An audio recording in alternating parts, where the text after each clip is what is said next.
Ouais, bonjour les amis, j'espère que vous allez bien, que vous êtes en forme, que vous avez la pêche. Alors, on va parler aujourd'hui du Bitcoin qui baisse fortement, mais également de l'euro-dollar, hein. L'euro-dollar, on se rapproche de la parité et comme vous le savez, en dessous de la parité, j'en avais déjà parlé dans une autre vidéo, c'est vraiment mauvais pour l'euro à long terme, hein, sur un plan technique parce que vous voyez, ici, il n'y a pas beaucoup il y a pas beaucoup de support, hein. On est par là. Et donc, si on casse ce niveau, cette parité, vous voyez que par là, hein, toute cette zone, il n'y a pas vraiment de support, c'est-à-dire de niveau qui va empêcher la baisse de l'euro. Et on a le gros support qui est par là et qui se situe aux alentours des 0,8450. Alors, bien évidemment, pourquoi l'euro baisse? Pour plusieurs raisons. Je les ai déjà évoquées, mais je vais revenir un petit résumé rapide de ce que j'avais déjà dit il y a plusieurs semaines. Premièrement, on a bien évidemment le dollar, hein, qui profite de la crise actuelle, notamment de la guerre, du ralentissement de l'économie, etc. Ensuite, la Fed a été bien plus agressive en matière de hausse des taux d'intérêt. Donc, généralement, les capitaux, ils vont s'investir là où c'est le plus rentable. Et en l'occurrence, le dollar reste la monnaie de référence, mais également l'économie. Donc, les États-Unis, économie, croissance forte, chômage faible, taux d'intérêt plus élevé et bien évidemment la valeur refuge par excellence puisque les États-Unis ne sont pas vraiment concernés par la guerre. Donc, tout ça, ça permet de comprendre pourquoi le dollar monte. D'accord? Donc, ça, c'est la raison numéro 1. Maintenant, vous allez me dire, OK, Tammy, c'est super tout ça, mais pourquoi le Bitcoin baisse? Et en fait, le Bitcoin baisse tout simplement parce que le dollar a un impact, hein. C'est le Bitcoin contre dollar. Donc, le dollar monte ici. Vous voyez, DXY, le dollar, il monte. Et il monte, encore une fois, parce que dans ces périodes d'incertitude, beaucoup de capitaux fuient et les marchés financiers américains sont les marchés les plus importants de la planète. Mais vous avez également, hein, j'ai parlé de l'Europe, mais on a également la Chine qui a baissé les taux d'intérêt. Et ça, c'était contre toute attente. Pourquoi? Parce que on a une inflation qui est importante dans le monde entier et la Chine qui baisse les taux d'intérêt. Et donc, ça, c'est un signal de fragilité de l'économie chinoise. Pourquoi? Parce que si la Chine baisse les taux d'intérêt, ça veut dire qu'elle veut soutenir son économie. Et elle veut soutenir son économie parce que son économie est en difficulté aujourd'hui. Puis on a également voilà, les mouvements ou le risque géopolitique. Et donc, encore une fois, il faut voir la chose comme incertitude au niveau mondial, ralentissement de la puissance économique chinoise, ralentissement de l'Europe, taux d'intérêt plus élevé aux États-Unis, et puis l'argent, le gros de l'argent, c'est un argent entre guillemets américain. Je ne vais pas dire que ce sont les Américains qui dominent la planète finance, mais c'est le cas, hein.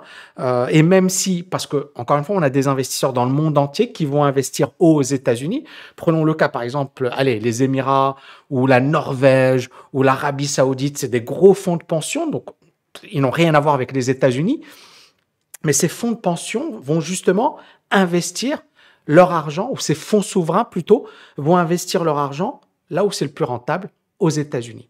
Donc, bizarrement, ralentissement de la Chine, baisse des taux d'intérêt, tout ça, ça explique la hausse du dollar, mais également la baisse de tout le reste, à savoir le Bitcoin, à savoir, et je vais en faire une autre vidéo, la lire turque qui s'effondre. En fait, tout baisse aujourd'hui contre dollar. C'est très simple.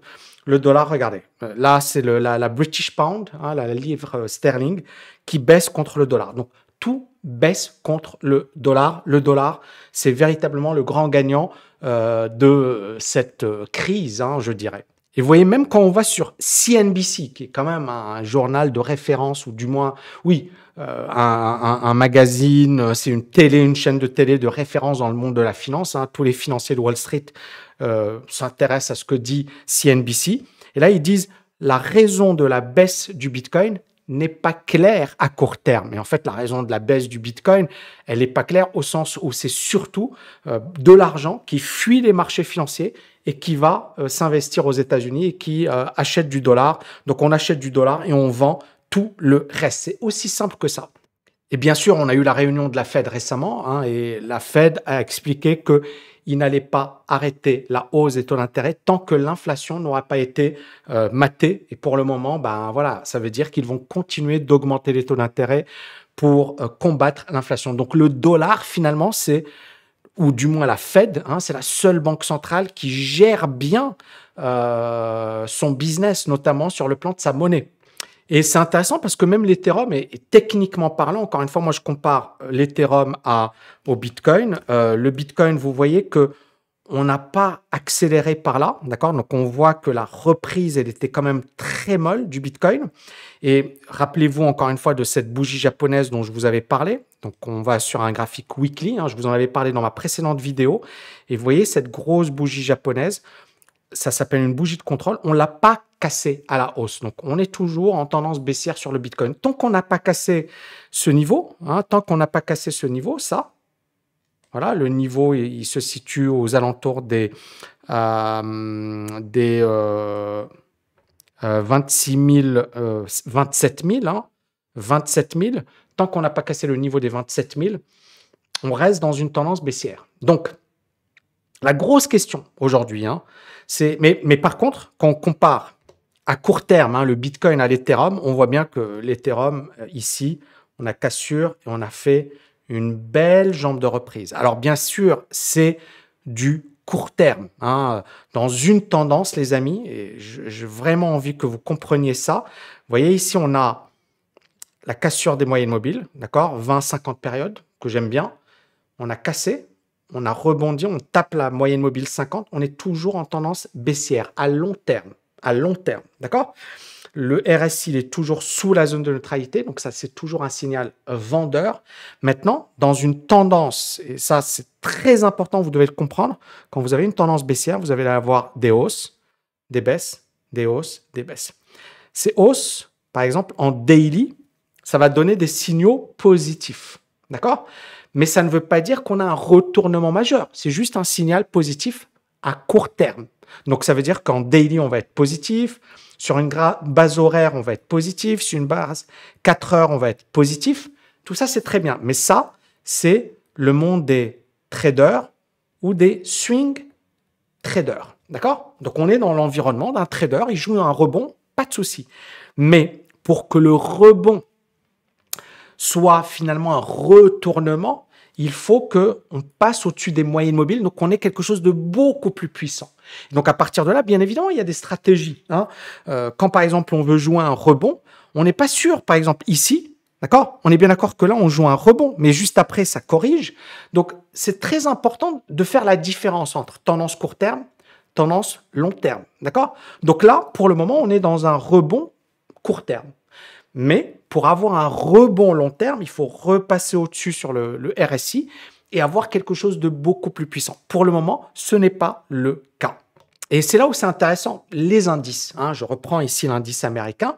Le S&P s'est très bien comporté par là. Il a commencé, on voit que ça commence à être positif, d'accord? Mais on est toujours dans une tendance baissière. Une tendance baissière, c'est quoi? C'est point bas, point haut inférieur au précédent, point bas, point haut inférieur au précédent, point bas, point haut inférieur au précédent. Ça, c'est une tendance baissière. Par exemple, tendance haussière, voilà. Et là, on a un point haut. Les points bas, pardon, sont de plus en plus hauts.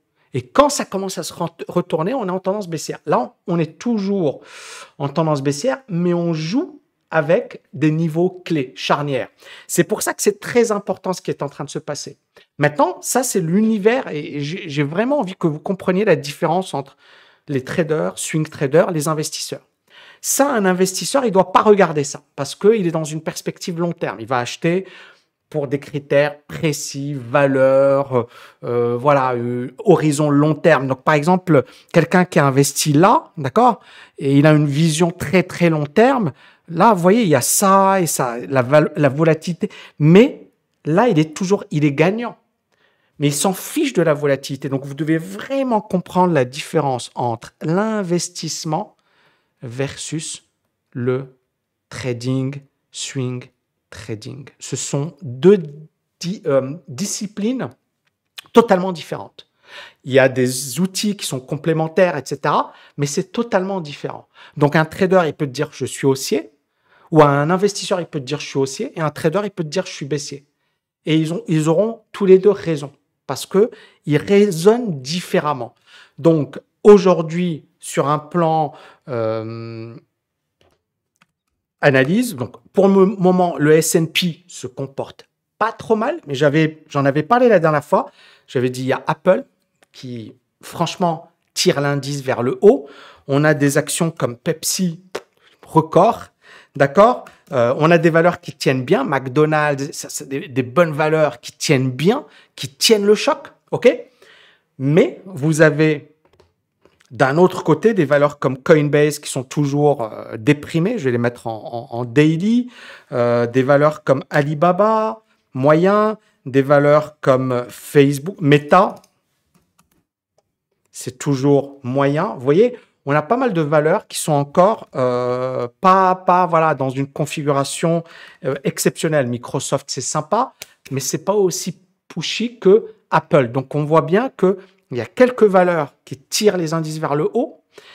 On voit que beaucoup de valeurs ne sont pas encore montées et on voit que le S&P est un peu à la croisée des chemins. Donc, moi, mon avis, c'est on a un rebond. Il faut encore plus pour considérer que le marché il est sur le point de repartir à la hausse. D'accord? Mais encore une fois, ça, c'est mon côté trader. Hein. Côté investisseur, on s'en fiche. C'est-à-dire, si tu as vraiment une perspective très, très, très long terme, si tu investis avec des critères comme voilà, la valeur, les profits futurs, etc., tu vas utiliser l'analyse technique, par exemple. Je vais vous donner un exemple concret. Alibaba, d'accord, c'est une valeur qui est achetée par les plus gros gérants de hedge funds. Moi, je ne l'achète pas. Alors, je vais vous expliquer pourquoi. Et pourtant, c'est une valeur qui est sous-évaluée. C'est une valeur qui est bradée, qui coûte pas cher sur un plan fondamental. Mais techniquement parlant, elle est toujours vendeuse. Donc, personnellement, moi, c'est une action qui m'intéresse, tout comme Facebook. C'est-à-dire, c'est une valeur que je vais observer. Pourquoi? Parce qu'elle ne coûte pas cher sur un plan fondamental. Et Facebook et Meta et Alibaba ne coûtent pas cher. Mais techniquement parlant, elles sont toujours vendeuses. Donc, pour moi, ici, on a deux dimensions. On a la dimension fondamentale, et pour moi, ça devient positif. Et on a la dimension technique, et pour moi, c'est toujours négatif. Donc, je veux les deux pour pouvoir m'intéresser à Meta, par exemple, ou à Alibaba. Et même si Munger, hein, qui est quand même l'associé de Warren Buffett, nous explique que Alibaba, c'est génial. Voilà, je corrige un petit peu mes propos, mais Charlie Munger, ici, il a vendu la moitié de sa position sur Alibaba, il a perdu 20%, mais il a toujours sa moitié. Mais ce qui est intéressant ici de noter, c'est ça. Ça, c'est un article du 15 avril 2022, et vous avez Wall Street has been super bullish on Alibaba. Sur les 16 analystes qui suivent le titre, il y en a un seul qui est vendeur. Donc, sur 16 analystes, vous en avez un qui est vendeur. Donc, 15 analystes sur 16 sont acheteurs, analystes financiers. Donc, vous voyez, il y a beaucoup d'analystes qui sont très haussiers sur Alibaba. Et ici, le 15 avril, ça valait environ 220 $, hein, ici, 220 $.